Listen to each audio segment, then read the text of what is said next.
Di Osaka, Jepang, Anda hampir tidak akan melihat kendaraan roda 2 atau sepeda motor. Padahal yang kita ketahui salah satu produsen motor yang ada di Indonesia yang banyak digunakan masyarakat adalah berasal dari negara Jepang. Kira-kira kenapa masyarakat Jepangnya sendiri, terutama di Osaka, memilih untuk tidak menggunakan kendaraan roda 2 atau sepeda motor? Berikut liputannya. Moda transportasi publik khususnya kereta menjadi pilihan bagi sebagian besar masyarakat di Osaka, Jepang. Di wilayah ini, jalur kereta membentang dari bagian utara ke selatan.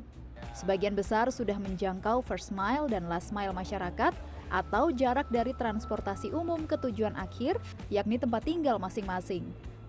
Selain itu, masyarakat Osaka juga gemar bersepeda dan berjalan kaki untuk mobilisasi sehari-hari.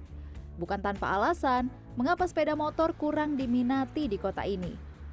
Selain karena transportasi publik yang sudah lengkap dan terintegrasi, aturan bersepeda motor juga diatur ketat oleh pemerintah untuk menjamin keselamatan pengendara.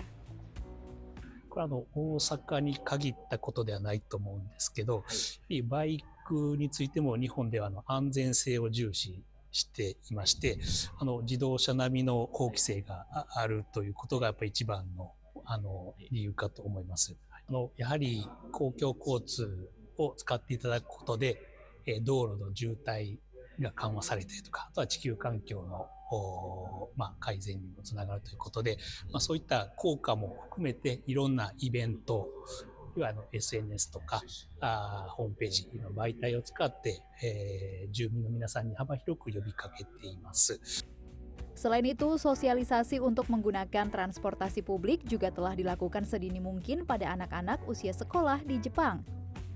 Konsul Jenderal Republik Indonesia Osaka, John Cahyanto Bustami menjelaskan, pada dasarnya ada beberapa persamaan antara Osaka dan Jakarta yang sama-sama merupakan wilayah aglomerasi.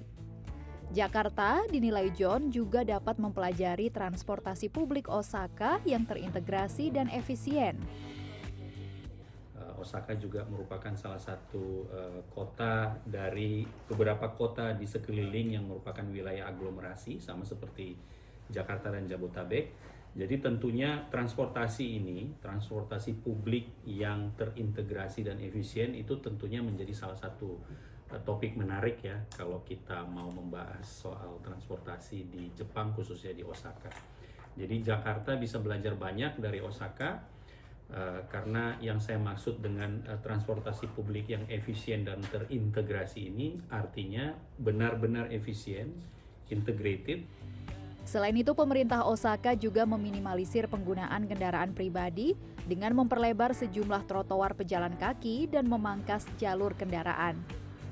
Di kawasan TOD Kota Namba, Prefektur Osaka, seluruh ruas jalan bahkan telah dimaksimalkan sebagai ruas jalan pejalan kaki, antar moda transportasi, dan antar titik keramaian seperti pusat perbelanjaan, restoran, dan lainnya. Nabila Putri, Osaka, Jepang.